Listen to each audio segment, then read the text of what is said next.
We live? Well, let's do it. DEG. Granddaughter. 430 in the building. Yeah. Big game, we talk that. Made a path, we walk that. Skills max, streets got a bag, that's a real win. Never lost that, this dead end gaming. You know how we do. BZ and the granddad. That's player one, that's player two. News, we gon' talk about it. Review, we gon' talk about it. PlayStation, Xbox, Nintendo, we gon' talk about it. Can't forget that PC. Best around this web B. Special guest from 9/11 right up out that family tree. We got it. Sonic's traveling real fast. Leveled up, but we the final boss. So what else to go with this podcast? It's dead end gaming. Finna hit the mark. On point like the sharpest dart. If you tuned in, just know you smart. Press start.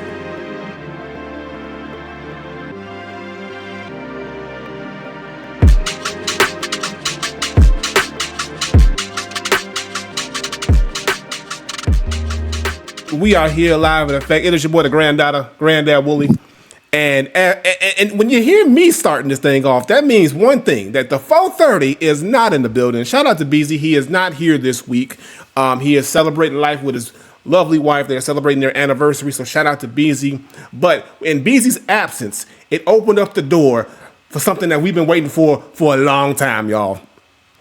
We taking over. After almost 2 years, it's time. One time for the one time. Do it. D-E-W. D-E-W. Yes. D-E-W. D-E-W, the resurrection. D-E-W Takeover 6. We are here. I got the homies with me. We got Stover in the building. Say what up. Yo. What's good with y'all? We got Krishna in the building. Yo, what up? And we got my man supporting the Yeet movement. Yeet. My man Beans. What up? And they are going to come through and they're going to join me today. And we are going to have a great show tonight. So today we have two parts, as always. Part one, we're going to do our gaming talk. We got some great gaming topics for you all to go through.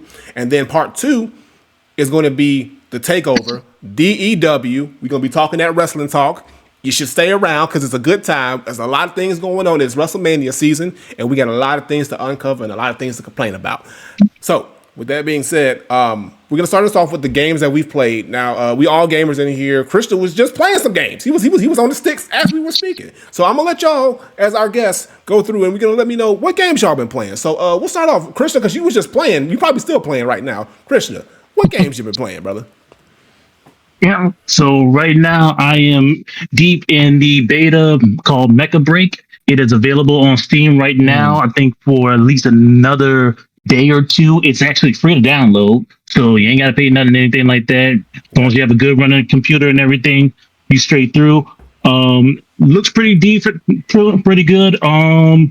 If you are a fan of, I would say, like Armor Core, or you played Zone of the Enders back on the PlayStation 2, you know, the game feels just like that, plays just like that. You know, it's got some story missions going on for this beta. And matter of fact, hold on, mission resets on here. Yeah, they just don't have a time right now when they're saying what the test is over, but it's playing actually pretty well. So I'm be killing that as right now and be doing that till it's over. But other games I've been playing, I have also recently downloaded Need for Speed Hot Pursuit, remake that came out. Yeah. And just basically been continuing what I left off from like the last 8 years, just showing people that, look, in the car, you can't touch me. All right, just give it up. You ain't got no chance at that. You're throwing down the challenge. You can't be beat. I was like, you can't be beat. It was like, nah. And like most of the time, I'm not to be trying.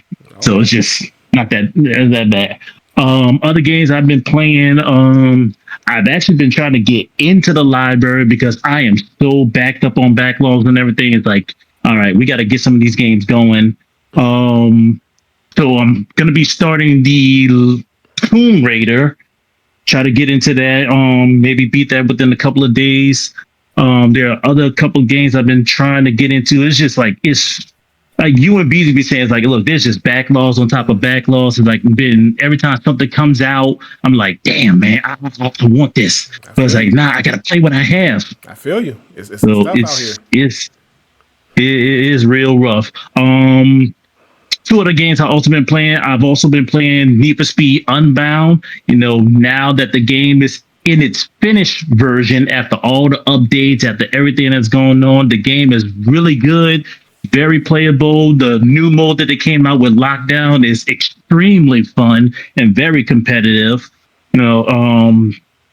It's basically, you are racing as a crew or by yourself, and your job is to make enough money to hijack some high profile vehicles in the area and get out of the city while it's being locked down by the police, but also competing against other crews as well that are trying to take those hot cars as well. I said, very interesting, very dope. I love that they add that mode in there, and it's like I said, this has been the completed, finished version of the game. It's taken damn near 2 years to get to it, but I'm now satisfied to say, like, yeah, this is now a playable game. And one of the games that I've also been playing is that I've recently stepped back into Apex after about a year of hiatus, taking off that rust. Okay. It's like I got the shooting down, but there's just some other things. So, but a lot has changed in the game so far. I can't really tell you how much it is because I've only gotten a couple matches in. But yeah, just trying to take that rust off right now, and that is basically what I've been playing. All right. Yeah, I'm on the rust with the Apex too. I'm afraid to get back into it, but I feel you on that one. Stover, talk to me, brother. What you been playing? I've been playing a little bit of MLB 24 to show. I love me some baseball, so nice. I'm gonna get ready to get that 25 too, because that's about to come out in about like 3 weeks. So there's that. Been playing a little bit of NHL 24. Okay, that's been pretty. I ain't played a hockey game in a minute. Is it fun? Yeah, it's really fun. Okay. Well, it can be really fun when like you're really into it, but it's not like nothing like crazy like the old NHLs in my opinion, but there's that. I've been playing, the main thing I've been playing, I gotta get back on it a little bit, is God of War Ragnarok. Nice. Yeah. I had it since I got my PS5 like 2 years ago, but I never really got into it. But I finally did about a couple months ago, and I'm progressing really well. It's really fun. Yeah. I gotta say, I got done playing the first God of War, one of my favorite video games probably ever, to be honest with you. Yeah. And this one, I gotta say, it's on par, in my opinion, so far. So I'm looking forward to finishing it. And then make sure after you finish it that you play that the DLC, which is sort of like a roguelike version of it. Valhalla, that's fun. You'll dig that too. Valhalla is dope. So yeah, make sure after you finish the game, you do the Valhalla DLC because that's fire too. But yeah, those are pretty much the 3 games that I've been playing so far. All right, that's what's up. All right, Beans, what you got, brother? I've been liking a mixing pattern because like there's like a lot of games coming out this year that I've been wanting to like play up to. So I mean, like with Grand Theft Auto coming out, I've been wanting to start that series. Well, kick that series back again. So I played a little bit of Grand Theft Auto 3. Ooh, just gonna try to run through them in order. Okay. Yeah. Because I had the remaster collection. I never played it, so I was like, let me just start it again. Right.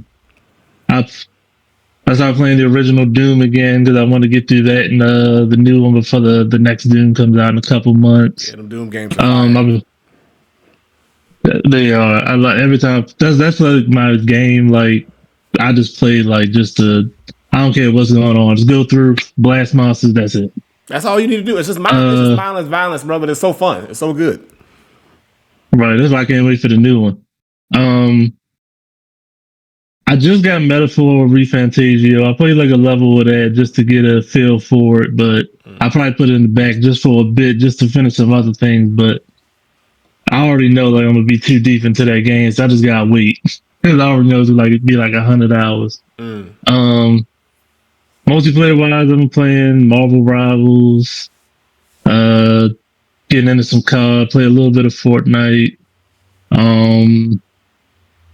I've also been trying to in out of 2K and NBA 2K and trying to start Ninja Gaiden from the first one too. So I've been playing Ninja Gaiden Sigma a bit, trying to wait to get us to the new one that comes out too. So that's another one of the series I'm trying to go through this year for the new ones come out. But I think that's about it. Okay.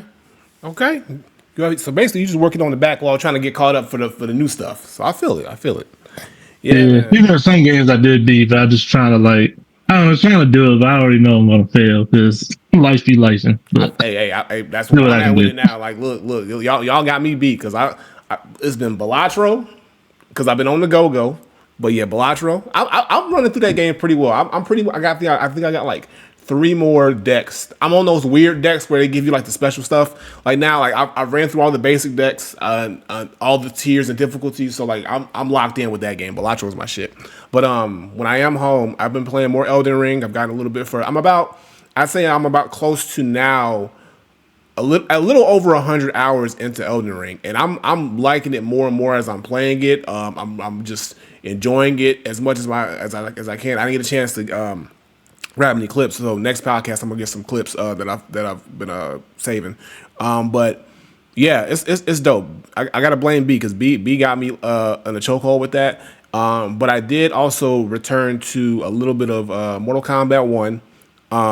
Because I wanted to just kind of like refamiliarize myself. You know, I feel like I haven't been really paying attention to my fighting games lately. So like Mortal Kombat 1, and I even fired up a little Street Fighter as well. I'm trash now because I ain't played in a minute. I'm not as good as I used to be, so I gotta knock the rust off, just like Christian was saying with Apex. But yeah, it's just like, you know, just trying to get myself back acclimated to the gaming life, man. But it's been a life been lifing. Like you say, life has been lifing, but you know, it is what it is, you know. But as long as we out here playing something, that's all that matters. As long as you're playing something. All right. But who else is playing is Warner Brothers. They're playing with our emotions and they're playing with our lives because these mofos don't want us to be happy. They don't want us to be happy for nothing. Okay. Before I say this, I'm gonna say this, because this news broke first. Y'all know how much I've been championing multiverses. I said multiverses is like, this is the best shot we got at having a proper Smash alternative. Okay? They got the roster, they got the licenses, the gameplay is fun, it's dope, it's got all it needs. And then Warner Brothers shuts it down. They shut it down completely. I'm like, bro. And now I'm upset about that because they just unveiled some dope new characters and they're gonna let it ride out for a little bit. But I mean, they had so much potential with that game. I get it. It probably didn't make as much money as they wanted to, whatever. But come on, like you gotta put some, maybe if they put some more effort and love into this game and really made it try to build a solid tournament scene with it, try to build, you know, something that can, you know, really people can lash their teeth into. This game would have probably got more legs to stand on the run with. But like for them to just say, all right, whatever, I'm done, and just let it go, and then let the studio that developed it go as well, I'm hot. But now I got this news and I'm even more hot because I was really looking forward to this game. I remember way back when I started this podcast, yo, I said, what superhero do you think needs a game? And I said this superhero. This is way back when I first started. And when they announced it, I was so hyped because I said, this is going to be dope. We've been waiting for this. I've been waiting for this. It's going to be great. And then they just crushing dreams again. And that is Wonder Woman is now officially, bring it up. Hold on. Bring it up. Wonder Woman is canceled, y'all. Like, Warner Bros. Games just kills Wonder Woman in mid-development. And it cuts 3 more studios in the process. Let's go down. So Warner Brothers making cutbacks, trying to get games business back on track. Okay, I get it. Y'all got money. Warner Brothers got money. Okay, they about to put out this new ass Superman movie. Stop being cheap. Okay, y'all got money and y'all own a lot of stuff. Y'all bought a whole bunch of crap. Okay, so Player First Games, which is the studio that also made Multiverses, they got phased out. Okay. And now they're pulling the plug on Wonder Woman, and it's been in development for 3 years, okay? It was supposed to be this big open world game produced by Monolith Productions, okay? And that is also being shut down. Now, like, what are we doing here? Does Warner Brothers even like video games? Why are they making video games, okay? Because it seems everything lately Warner Brothers has touched has either devalued itself or just died. Okay, we can even go back to Mortal Kombat 1. They didn't even want to make another DLC for Mortal Kombat 1 because of how piss poor the first DLC did. Okay, and now they're just rolling out these other DLCs and stuff just to get it over with because they're probably going to kill that project too. But like, why is Warner Brothers even making games or trying to make games and hyping us up with all these amazing licenses and IPs that they have, and they're just sitting on a gold mine of possible great games and IPs, and they don't want to let these things come out. They want to just kill them off. So maybe y'all can explain to me what they're doing, because I don't get it. They sound stupid to me. They sound dumb. But that's just me. Now we never gonna get a Wonder Woman game. I'm mad. I was trying to do bing, bing, shields, Amazons, thickness. None. It's gone. All it's gone. It's gone. It's gone. I've been telling people for the jump, you cannot trust Warner Brothers. Man. Like, it's because I remember there was a story either last year or the year before. Like, I think, like, I don't remember the dude's name. Like, I forgot it, David. I forgot how to say his last name, but either he came in or he left. But I know something happened to where they was talking about, how Warner Brothers is strapped for cash and all these other things. That's why so many things started getting canceled. That's part of why, like, NBA on TNT, but everything that going down, like, it was a lot of things that, like, Warner Brothers done. So, like, the thing that makes me most mad is about this, not even the fact that we lost Wonder Woman, is that now, like, we lost the one game that was going to bring back the Nemesis system, which is the dopest thing they created, but unfortunately, it's a thing about, the video game industry now. People just don't know what a win is in the video game industry these days. Like, I think it started kind of with Shadow of Mordor. Well, the Shadow of Mordor series, but they had a good game. Mm-hmm. Then if you played the second one, they try to put a whole bunch of microtransactions in it. And like the whole third, I think like the last part of the game is like where they was really trying to push microtransaction, and it's like, this is a single player series. We don't need all these microtransactions. And that's what video game, like, the heads are starting to become. There's a lot of times, like, people, they always get on developers, unfortunately, but it's the heads above them. It's the publishers. It's these studio heads. They're the ones who writing the checks. And they're not, it's kind of like a record label trying to be in the studio while you're making the album and telling you what to do, instead of just like letting you do your thing and then you turning it in and letting them do what they do best. Warner Brothers is trying to have his hand, and that's why Suicide Squad is underperformed and they're losing all this money. And it's not just that, like I said, the TNT deal. They're having problems with AEW because what's going on there. It seems everything Warner Brothers Discovery is a part of is suffering in some way, shape, or form. And I don't know if it's because they are trying to impede some sort of strategy or decision making that they think is best, but based on their numbers and based on what's happening and all the money that they're losing or not, and the revenue that they're not generating, it seems like something's wrong. I don't know if it's the studio head, I don't know whatever. I don't know if it's the CEO gotta go, but something needs to get turned around, because you can't have all this amazing content and titles and IPs and all this stuff is just failing. If this Superman movie flop, I don't know what to tell you. Like I don't know what to tell you, because they got James Gunn in this thing. They put a whole nother spin on. They gave it a fresh coat of paint the way it looks. They brought Crypto the dog in here. They doing all. And if this fails, like when is Warner Brothers gonna get a dub? It should be LB, okay, Loser Brothers, okay, because I don't know, man. They don't deserve no W's in their name. They don't see no dubs in their name. They ain't even having none. And then they just doing. I just don't get like if you know that you're not, like, don't buy these first of all, don't buy these developers. Don't put them under your umbrella.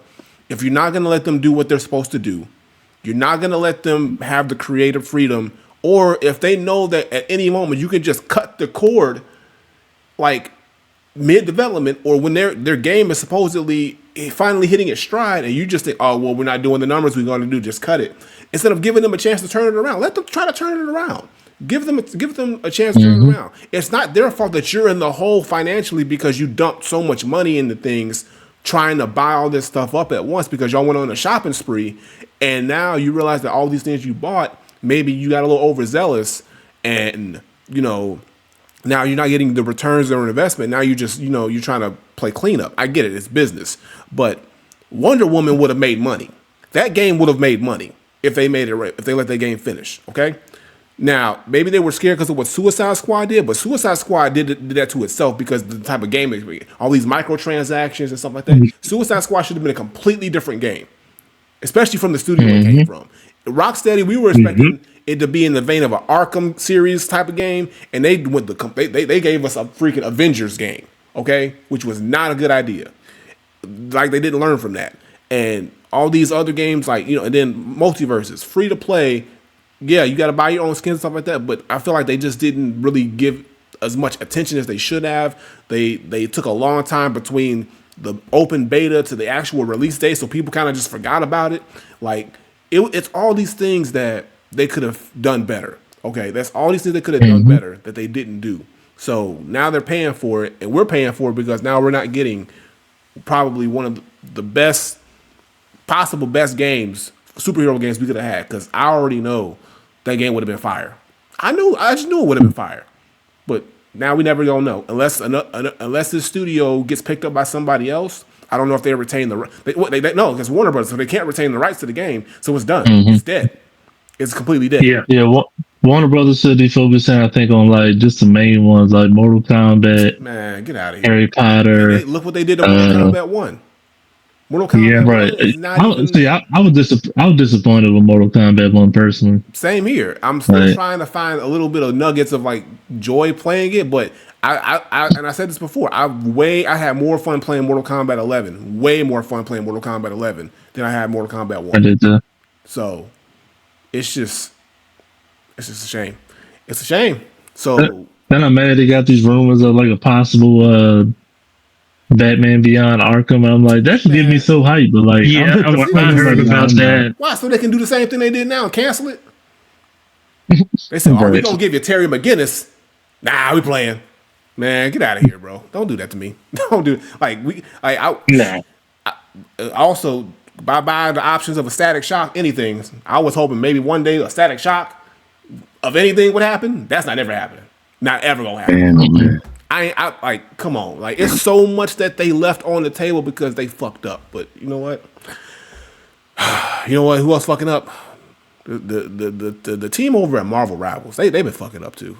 Not really. They've been getting big dubs. The game is great, but they did some wrong people wrong. They did some right people wrong. The people over in Seattle, they ain't deserve this because they got fired.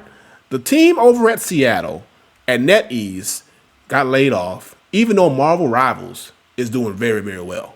Okay, now NetEase is a Chinese publisher. Okay, so they own the game, and they got studios and developers all over the country, all over the world actually.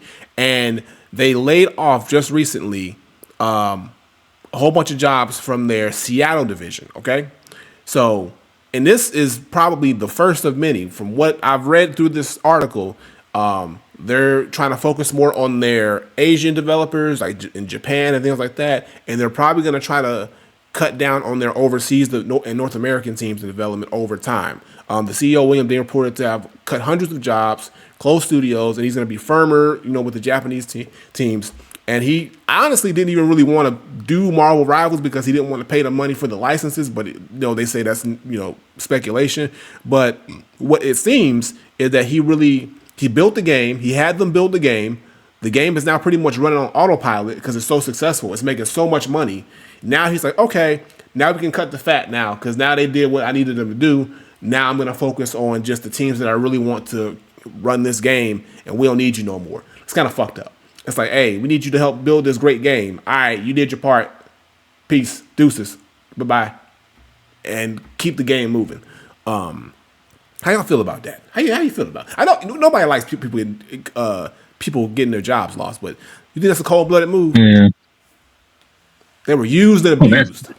Very. It's cold out here in these game industry. This game industry is cold, y'all.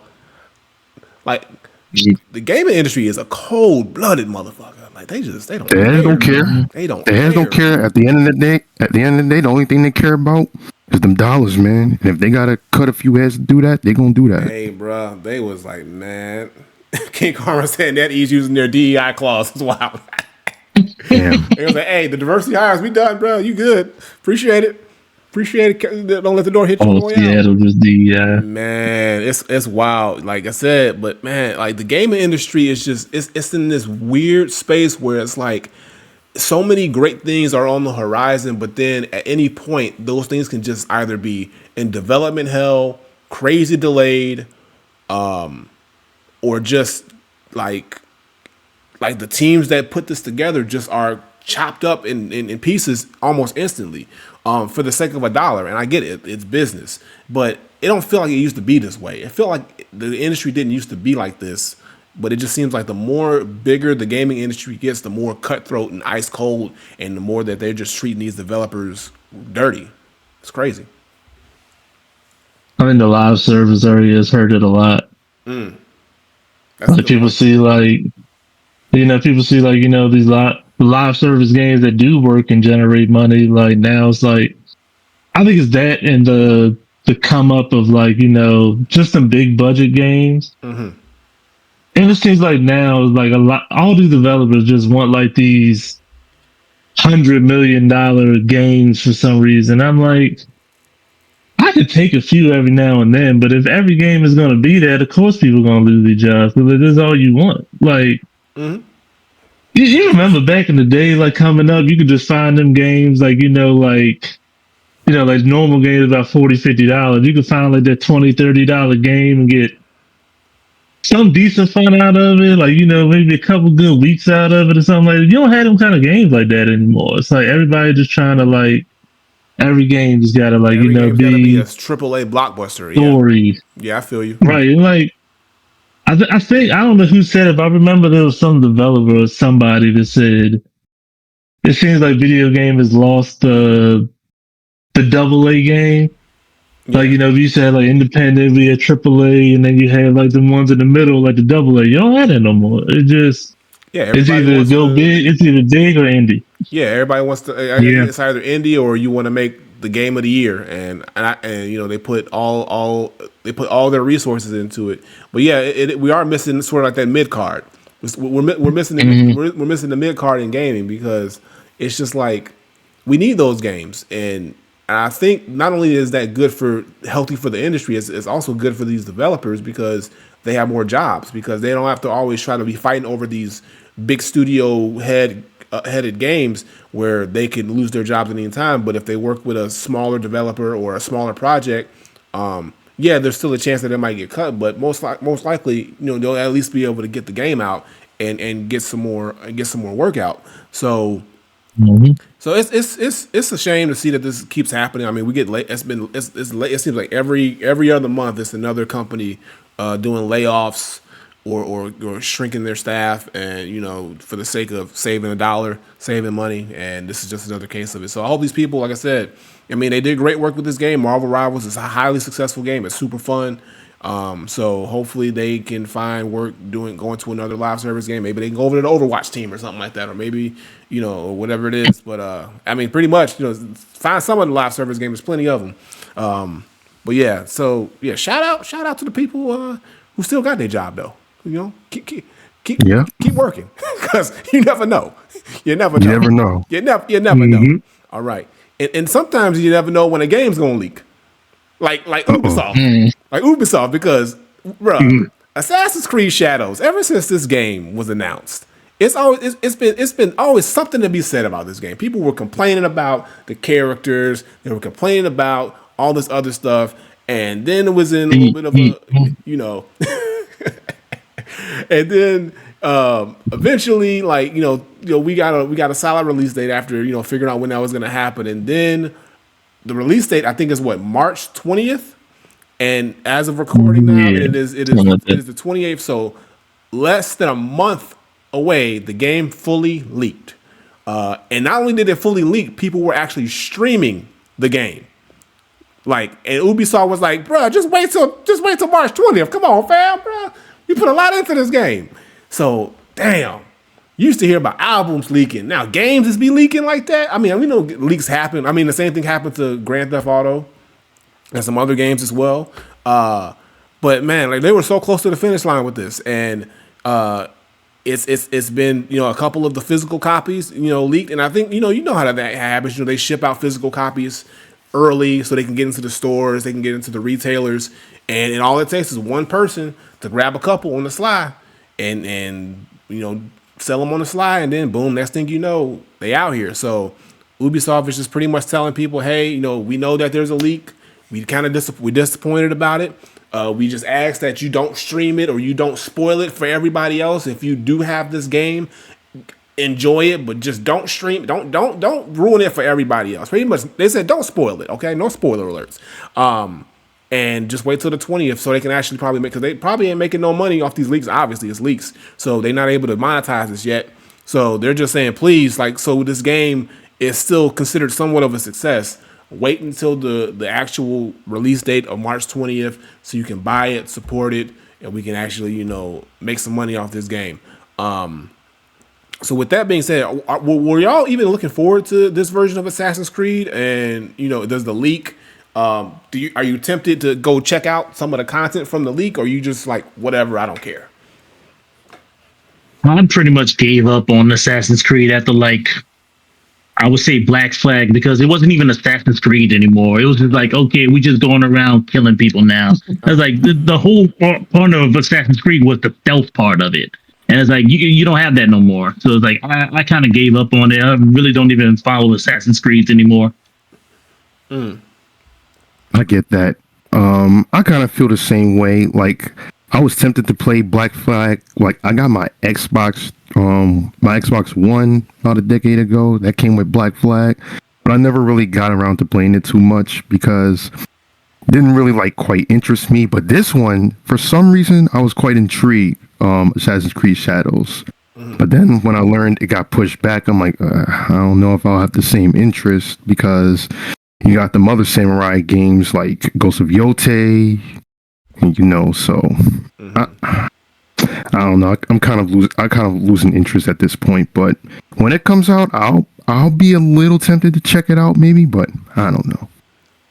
Yeah, I'm kind of the same way. Like I haven't really been big into Assassin's Creed. I think the last one I got was Black Flag, and I was like, all right, whatever. Even though, like I said, this is sort of like their samurai game. It's in Japan. We got a black protagonist. But even still, it's like I find that I just don't feel like I really didn't care that the game leaked, because I honestly didn't even plan on getting it like day one or anything like that. I was probably just gonna kind of just check it out, see what the reviews were, see what people were saying, maybe get it when it's on sale. Because there's other samurai games that interest me more, like I said, Ghost of Yotei, also Phantom Blade Zero, which looks amazing. That was the other one I was thinking of. Yeah, and then Onimusha's coming back, so it's like we're getting some good stuff in the pipeline. So this is starting to seem like an afterthought. And even with the leaks, I haven't seen any news of people being like, "Oh, the game leaked, but it's amazing, it's insane. I can't wait." I haven't heard any rumbling. I haven't been checking online to see what people have really been saying about it. But you would think with the leaks, we would hear some news about, okay, the game is amazing or whatever it is. So it's we'll keep an eye on this and see what happens. I'm kind of interested now to see what the sales are going to be, what the initial out the gate sales. Sales are looking. They say pre-order looking pretty good from what I've heard. Okay. And I've seen cause I'm interested in this one only because even though I feel like it's late, but the one thing I always wanted was Assassin's Creed in Japan. Right. Because I played all the earlier ones, and Black Flag was kind of the one just because it's like, I don't feel like being on pirate ships in Assassin's Creed, do all the boat fighting and all that. Yeah. I mean, it had its points, but it's like, yeah, that kind of was the point when I was just like, eh. And then when they started over Origins, Origins was cool, but then the problem with me just became all the games got way too big. It's like I had to do 3-4 side quests to be at the level to do a main quest, and I was just like, Yeah, it's too much. But yeah, I'm looking forward to this one because I always like the combat of Assassin's Creed, and to be honest, I do have a part of me that like wants this one to succeed just because all the backlash has been getting from certain types of people online Yeah. about like part of me wants it to win. Y'all complain about this, and and people I know, well, like people I've seen online that played it early, they had good reviews for it. Like just from like I haven't seen it from the leaks, but they got to play it early. Everybody says it plays good for the most part, so. You just had like them few people in that community to be like, oh, I don't know, it's so woke and this and that, blah blah blah. But other than that, I mean, I've heard good things about it, so All right. I might get it pretty early. I don't know how soon, but yeah, I'm gonna definitely check it out. But it probably will be my take, like if I'm going to continue with Assassin's Creed, because I don't know what else they could give me after this. But yeah. I feel that. That's real. Yeah, so we'll see. So we'll see on March 20th when the game officially comes out, just, what the response is and how people are feeling about Assassin's Creed in Japan and if it is a success, because a lot's riding on this game for Ubisoft. So if this game ain't a success, it's going to get real spooky over there. We're going to be hearing about some more layoffs probably. Mm-hmm. All right. Oh yeah, this is definitely make a break for Ubisoft. You can tell. Like I think that's part of why they pushed it back. You can just tell it's like you can tell Ubisoft is like, if we f this up, it's over. It's gonna be over for a while. It's a wrap. Yeah, they gonna get bought by somebody. Oh yeah, they gonna be. Well, aren't they already bought by PlayStation? By Sony? No, it's just always rumors. There was rumors that Xbox wanted to buy them, that PlayStation wanted to buy them, but nobody want their ass. They say they're not for sale. Nobody want their ass. We'll see.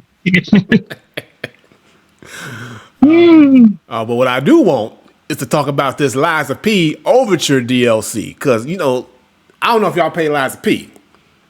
That shit fire. No, Beans shook his head. No. Oh, y'all know. Beans, this why I need B here. B would understand. B would get it. But I'm still like Souls like I mean I played the demo. It was cool, but yeah, like I had to be in the zone for them games. Even my Elden Ring, like I started that and like I played it for a good minute. And then something else came out. I played that, and I just look at it now like, am I ready to jump back in? Right. So, one day I'll check it out. I mean, look, for me, so Lies of P, I kind of just stumbled on it because I played it on Game Pass it was on Game Pass for free. So I was like, let me just try this out. Because I never really played, I was never into like the Souls-like type of games anyway. But just the story and the approach of the game intrigued me. And I was like, all right, let me try it out. And it was tough at first. So when I first picked it up, I put it back down because I thought this game's too tough. I said, let me go back and try it again. And I really started to get a hold of it. And then I really like enjoyed the game a lot. So yeah, it's one of those games. Like I say, if you really aren't into the Souls like, or you don't have the time and patience to really like lash your teeth into it, I can see why people are like, I'll pass on it. But the fact that the game, the fact that the game is getting a DLC is great, because that means that the game is as good as I thought it was, and they're willing to put more content into it. I'm not gonna spoil anything, but I'm not gonna spoil anything, but this is pretty much not even this is a prequel, actually. So this is what happens before what happens in the actual game, which I think is interesting because most DLCs occur after the story. So they're going the other direction with it, which intrigues me because now I have no idea what the story is or how this leads into the actual main story on the game. So to me, it kind of feels like I don't know how long it's going to be, but it feels like a new game because I'm like, oh, okay, so now I have no reference to, based on what happened in the main story, where this actually comes from or where this is actually going to tie into, which intrigues me more because I'm like, okay, now I get to kind of like say, oh, that's where this came from, or that's where this, situation happened. Maybe they're going to explain it that way based on events that happened early in the game. And also the combat's dope. Once you get a hold of the combat, it seems like you do a little tag team action right here, which is cool. The enemies look really dope. And then, like I said, we're in the snow. It's cold. I mean, it's always cold out there, but it's cold in the streets. But yeah, Lies of P Overture. We don't have an exact release date. It does say summer 2025. So it is coming out this year. I don't know. Maybe it will be on Game Pass. Maybe I don't know if it's a free DLC or if it's extra. But I'm gonna keep my eye on it. Because look, I didn't pay for the first one. I damn sure ain't paying for the Overdrive. Okay, I'm telling you right now. Okay, I ain't paying for it, even though I like the game. We gonna wait.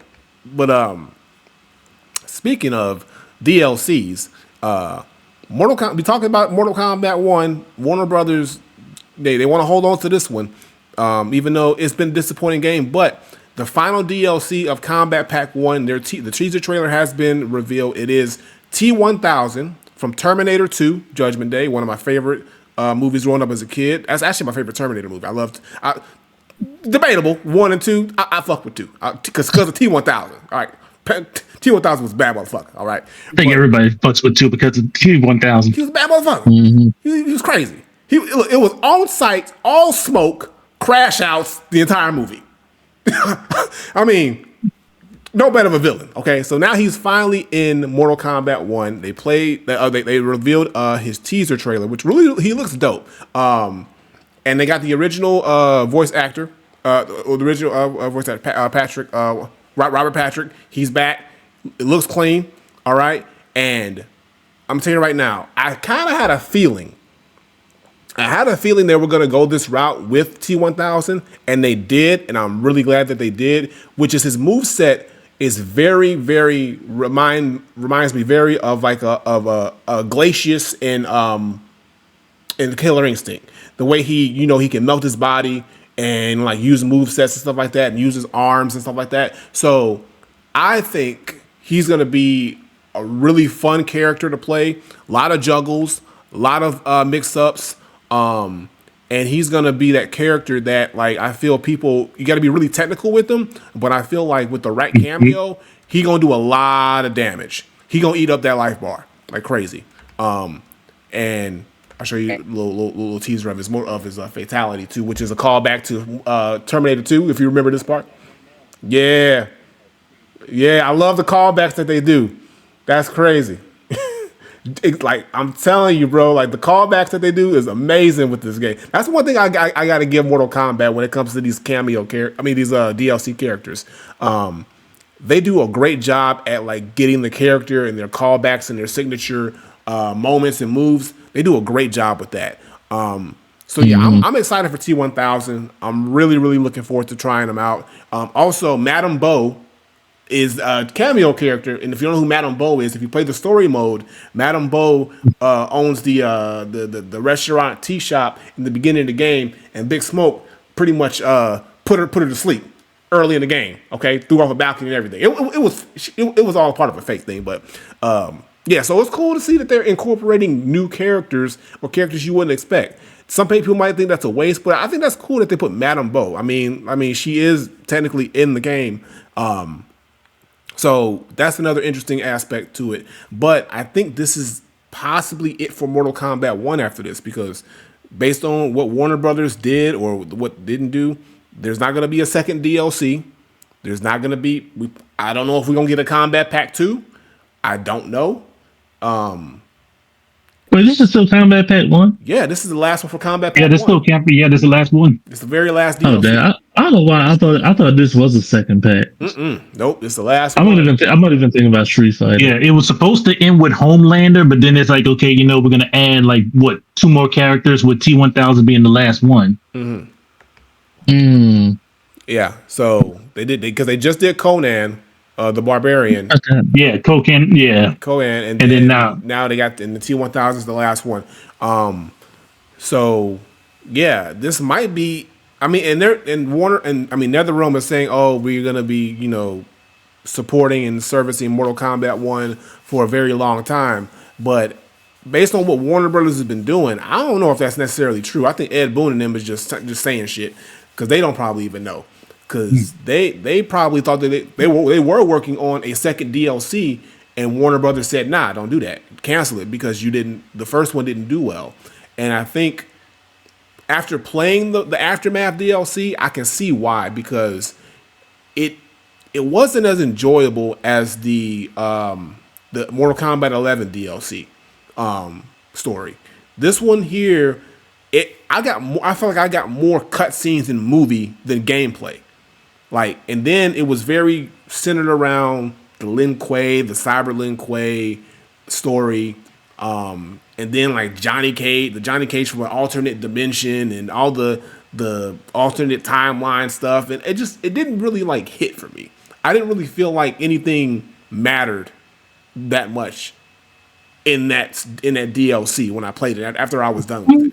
I feel like after I was done playing it, nothing really mattered. I'm like, okay, so what does this really mean? Like at the end of it all. Yeah, I heard that a lot. So I like, where does the story go from here now? Okay, it seemed like okay, if we put it into like anime terms, it seemed like I played the Garlic Jr. saga in Dragon Ball. I'm like it happened, but what does it really mean? What does it really mean? You know, that's exactly how I felt playing that DLC. Like it was there, but did it really matter? No. I see why I got confused now, because it kind of was a second combat pack, because it was part of that Chaos Reigns expansion. So it was like the first pack that had Homeland and all that. Mm-hmm. Then the second expansion, it was kind of like a pack. That's the one that had like Ghostface and T-1000 and all that. So it kind of was a second pack. They just didn't label it Combat Pack 2. They didn't label it 2, but kinda, yeah. I feel you. But it's like, I was looking, I was like, do I have those characters there? Because I had the first pack, but that's. But that was probably the way they can sneak in Combat Pack 2, because they know Warner Brothers probably wasn't gonna actual Combat Pack 2. Yeah. So they said, we're gonna do it this way, which is fine by me. I mean, and they probably already spent the money on the licenses for the characters. Yeah, exactly. They probably already had that pre-planned, so they had to do it.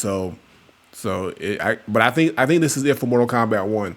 Now, where does NetherRealm go from here? Because it's real shaky right now with Warner Brothers. I think NetherRealm need to get out the deal. They need to get out their deal. They need to go find somebody new to partner with. They need to go find something new. I think they need to get out of this Warner Brothers deal, because unless they got another Injustice lined up, I don't see them needing to be affiliated with Warner Brothers anymore after this. Like, honestly, they've been with them for a long time. Ever since the resurrection of the Mortal Kombat franchise, or the revamp, and we've gotten some great games out of it. You know, Mortal Kombat 9, Mortal Kombat X, pretty much 9, 10, and 11 were all hits. This is the only one that was kind of like a meh. And then Injustice 1 and 2, of course. So they've been doing pretty good, but it just seems like with Warner Brothers, the team that they started with and the team that Warner Brothers has now, because it's a different team, I feel like that changeover really affected a lot of things in the whole ecosystem. And they're a part of it as well. So I feel like NetherRealm needs to move on somewhere else, or restructure their deal to where they have more creative control in the next game, whether it is Injustice 3 or a brand new IP, which I feel like NetherRealm needs something brand new at this point. I think we're Mortal Kombated out. Two back-to-back Mortal Kombat games is fine. We need either Injustice 3 or something brand new. And if you're going to be locked into this deal with Warner Brothers, you can do something with DC characters, but do something different. Do something with, a new character that hasn't been used before, and figure it out. But I just want to see NetherRealm. I don't want to see them caught in a crossfire and NetherRealm going down, because they're iconic. They gave us one of the greatest video game fighting franchises of all time, and I don't want them, just because they're affiliated with a trash ass company that keeps taking L's, to be affected by that. Mm-hmm. So I mean, Warner Brothers say they want to do their own version of Marvel Rivals. They don't need to do nothing. They need to do a version of like the Ultimate Alliance. Don't do that. Please don't do that. They got a version of Ultimate Alliance. I mean, that'd be cool. They gonna find a way to mess it. They just want live service money. They greedy. That's all it is. Because they see how much money Marvel Rivals is making, and we want that too. It's not gonna be the same, bruh. It's not gonna be the same. Like, I couldn't even wait. Like they because that DC Universe online game that they came out that's free for PlayStation and Xbox, bro, that is so trash. And you gonna try to do like something like that? Nah, come on. Oh yeah, I forgot about DC Universe. Yeah, I haven't even heard of that shit, bro. Yeah, nobody cares, because DC just can't get nothing right. That's been around for a long time though. That's been out for like. Yeah, I think 2011 is when it dropped. So it's been around for like 13, 14 years. And who cares? Nobody. Nobody. It was horrible. Man. King Karma, you said, do they lose the Injustice license? Yep, they do. They lose all the DC license. So yeah. So, but if they leave, they have an opportunity. They can go partner with Marvel. I've always said, what if Marvel and NetherRealm got together and we got a fighting game with Marvel characters? They can do that.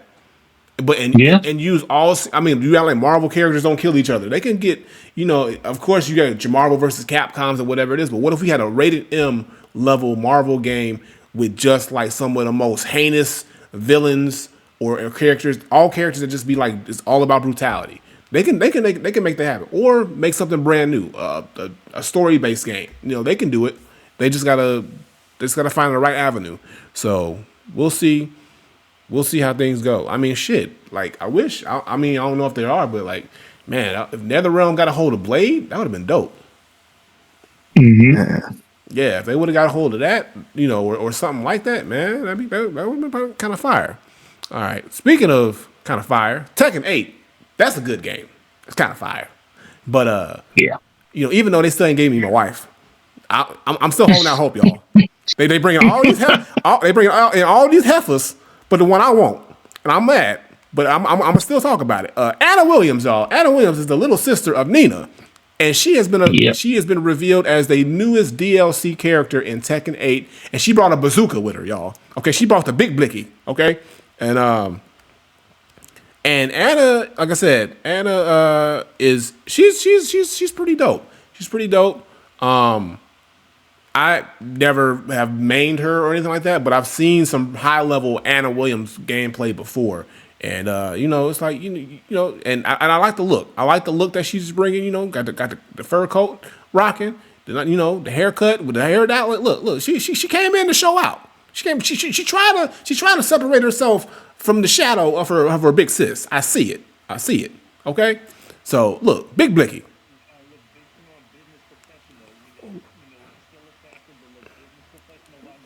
Right. I'm not mad at it. I'm not mad at what Anna's trying to do out here. So, but no, gameplay wise, she looks really dope. Big hard hitting moves. Nice some low profile moves right here. Very agile. I like the movement. She seems very quick. And then I just like the fact that she incorporates the bazooka not just as like a shooter. She can shoot you with it, but she just be smacking the fuck out of you too. Whatever she want to do, she can do it. And I gotta say, Tekken 8. I've been neglecting Tekken 8. I have it as well. I mean, I have all the fighting games right now, and I feel like I need to give more time to Tekken 8 because I think out of all the big three, this is the best iteration of all the three ones. And I used to say Street Fighter 6 was because Street Fighter 6 is amazing, but after really like looking at just what Tekken 8 has really done, I think the reason why I haven't gave it to Tekken 8 yet because they ain't gave me Christy yet, but. That's just a personal thing, but gameplay wise and just look wise and feel wise, hey, I think they knocked it out of the park with Tekken 8. I think they did a great job following up Tekken 7, and the characters look all great. They all have an amazing style to them, and their movements are all unique. And it's just it looks fun to play. It looks just as fun as it is to actually play. So how y'all? 4:30 in the building. You know what time it is. What up, B? What up, B? We out here. We talking about video games. I'm doing the regular job. Now we talking about Tekken. Anna Williams, B. She out here with the big blicky with the bazooka. Look, little sibling rivalry right here on the screen. We got Nina versus Anna. She got the little. Nina got the 9. Nina got the Nina. Anna got the bazooka. See. It's amazing, but look at the wall carries and stuff like that, and then on the ground with the blicky, like look, Anna kind of got it. She out here, doing her thing.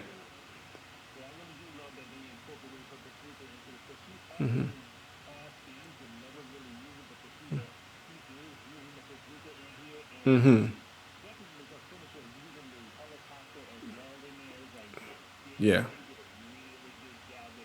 Oh yeah. From Nia. Sister, because that's one of the things that she like to do is like use big weapons. She prefers overkill more than anything. Yeah. And the fact that they like went straight into that is like, yeah, she's definitely gonna stand out. Oh yeah. And that's what I like about when you have characters that are kind of sort of like, related or from the same, within the same realm, ways to make them stand out. And I think Tekken does a great job with that, and they did a great job with this too. So yeah, that's the season 2. They're already in season 2, which is crazy. But yeah, you think about it, Tekken 8's been out for about a year now. So, but yeah, they're already in season 2. And they've already given us, I mean, they brought back Heihachi, which I don't know how they did that because he was supposed to be dead, but they brought him back. They bring back everybody but the person that matters. They brought back. Hey, look, that bloodline cannot die, bro. They like zombies, bro. They cannot die. The Mishima bloodline is strong as fuck, bro. It's stronger. It's strong. It might be stronger than Romans. I'm not just saying. They might be the ones. Well, it's crazy, but no. For those who haven't played Tekken 8 yet, I highly suggest it. It's a great fighting game. Bandai Namco did an amazing job following up Tekken 7.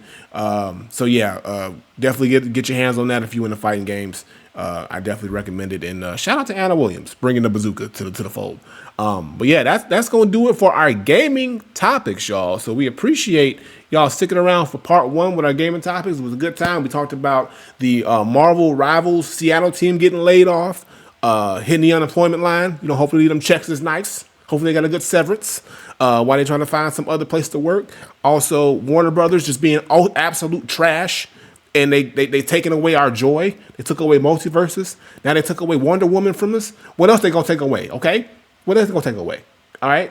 So speaking of which, y'all, I live in Atlanta, and Warner Brothers Discovery's office is downtown. I need to pay them a visit. Okay, I'm gonna go ahead and knock on some doors over there. I know that's something to consider. I'm gonna go knock on some doors. Let your voice be heard. Hey man, I might have to go there with a sign, man. Like this is like look. It's not on the door. Like, where's our Wonder Woman game? Wonder Woman? All right, where is that? Justice for Diana. I'm gonna have a Justice for Diana sign. All right, that's what I'm gonna do. Just say take the L over the W, bruh. Right.